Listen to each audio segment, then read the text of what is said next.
We're not in love right now. You often ask me why I don't want to talk about marriage and a wedding right now. You're halfway here because we're not in love. I don't want to make all these plans and if it's not there, then maybe we just need to come to a conclusion that it's not there. Your ideal world, what happens? My ideal world? I guess, falling in love and getting married, having some kids, raising a family, enjoying life. Is that with Natalie? Don't know.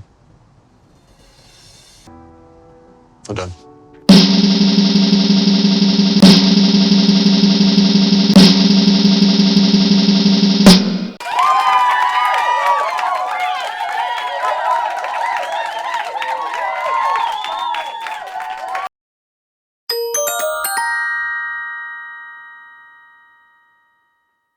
Hey guys, what's up? Welcome back to my channel. It's Sarah and this is Reality Squad.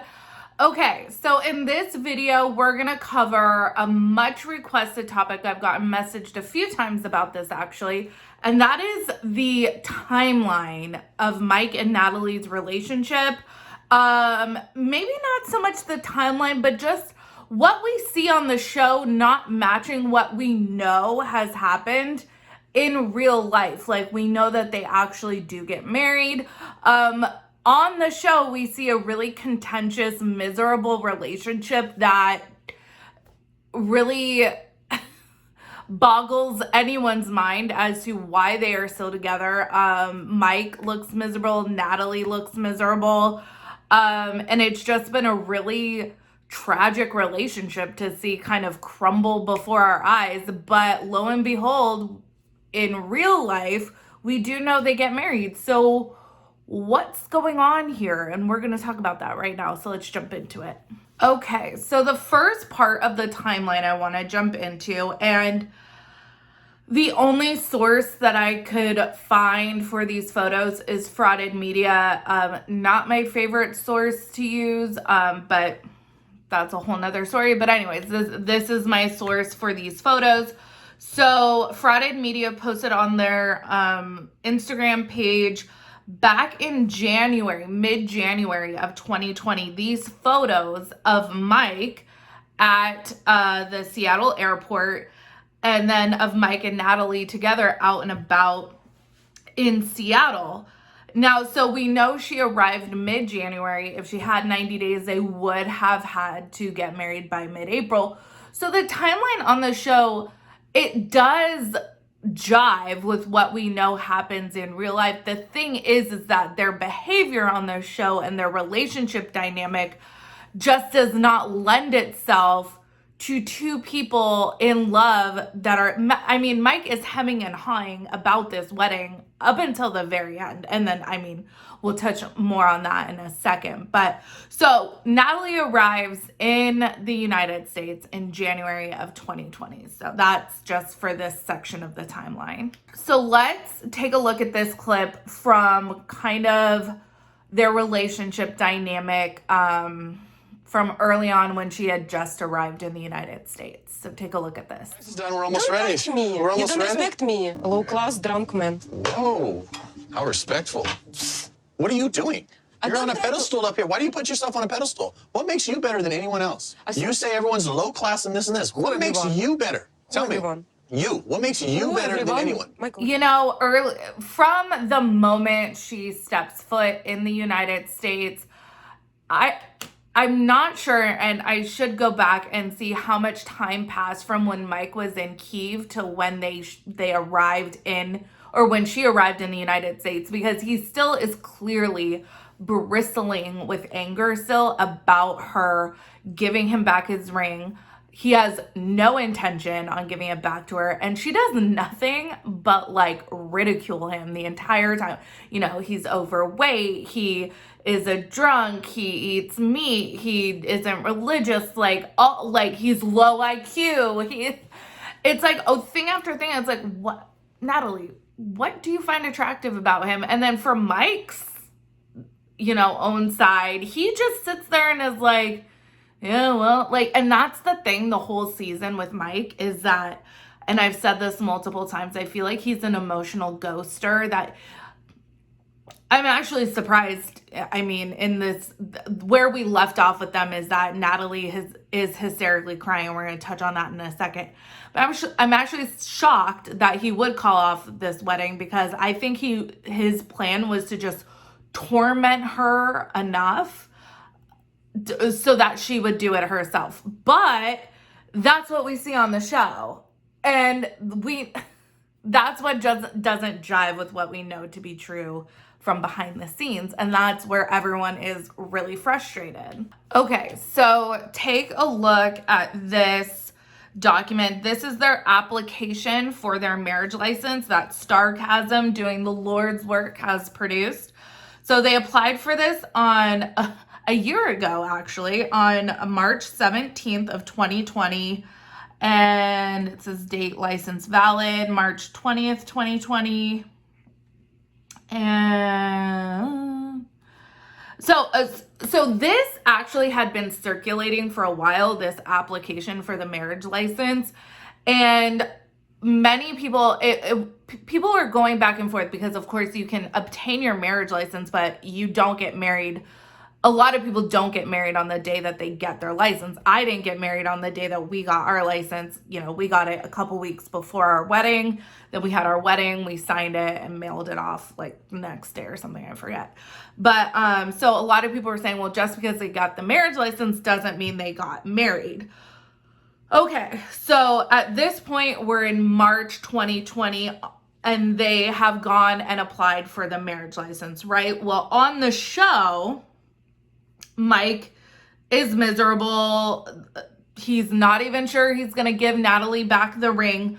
So on the show, he doesn't know if he's going to give her back the ring, but in real life, they're going to apply for the marriage license. Okay, so life not really going too well for them.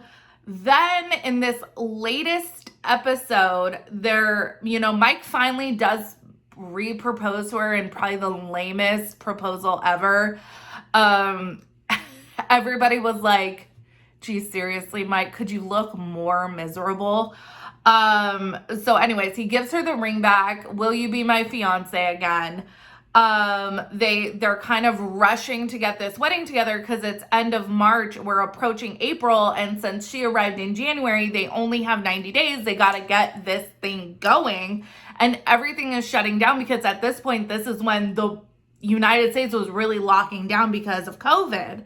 So it's pretty stressful. Well, something happens, and we won't know until this coming Sunday what actually is the culmination of this argument. But Mike ends up calling off the wedding, and this is what doesn't jive with me. All of this stuff is occurring off screen, right? Like, there's this announcement in the newspaper, because that's what they do when you apply or you obtain your marriage license. So they're not getting along, according to the show. Pretty miserable. But they go and get their marriage license anyways. Okay. So you go and get your marriage license. You don't necessarily have to get married. But Natalie on the show is appearing like she has no idea one way or another. Well, I've never been so stressed in my life, but I'm still trying to have good attitude. Oh, it's hard. well, no, you do, because you're sitting on your marriage license, right? So this doesn't make a whole lot of sense. But what really I'm having a hard time not believing on the show is this total breakdown that Natalie has when Mike calls off the wedding. If this is all for show and this is all fake, then Mike and Natalie are some of the two greatest actors that we've ever seen in our lifetime. And I really don't think that Mike is that good of an actor. I know that Natalie has been on, I think she's done some acting. So anyways, so that's just what I can't square. So you guys need to let me know what you guys think. Knowing everything we know with all the documentation, so to me, it's like, did Mike think that he could just say JK all the way and like annul the marriage or something? Like, I don't know. Or like just, Oh my God.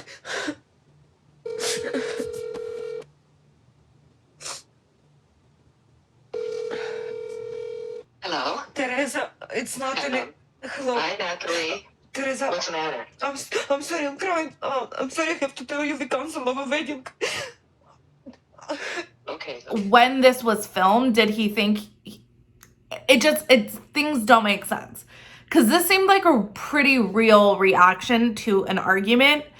And if she's sitting on a marriage license, if she's sitting on a marriage certificate, why would she have this reaction? That is just the one thing that I can't come to terms with her faking. It seems beyond someone's ability to fake that kind of emotion. But you guys definitely need to let me know what you think, because that is just the one thing that is hanging me up in this whole fake fraud scenario. And here it is, the culmination, the marriage certificate. They got married. It was signed April 15th of 2020. So they are legally married. I don't know what this fight is about, but he must either go back, he must have a change of heart or something. I don't know. But I think what's frustrating for people is that all of this information has been pretty readily available for a while. Not so much the actual marriage certificate, but those photos of Mike at the airport of them filming has been available since January of 2020. I know that the marriage license application has been circulating for a while. So people have been calling fraud for a very long time on this whole storyline. And because it just doesn't jive. Why would you do all the legal paperwork to bring her over if you're so blah about even being with her? It just doesn't make any sense. So you guys will have to let me know what you think. They are married. I'm really interested to see what happens this Sunday. Natalie seems to not even want to be around him. She doesn't want to hug him. Obviously, I wouldn't want to hug him either. But we'll see what happens. And you guys will have to let me know what you think. You guys, as always, make sure you like this video, subscribe to this channel, follow me on Instagram and Twitter at Reality Squad, and I will catch you guys in the next video. Have a wonderful weekend, everyone. Much love. Bye-bye.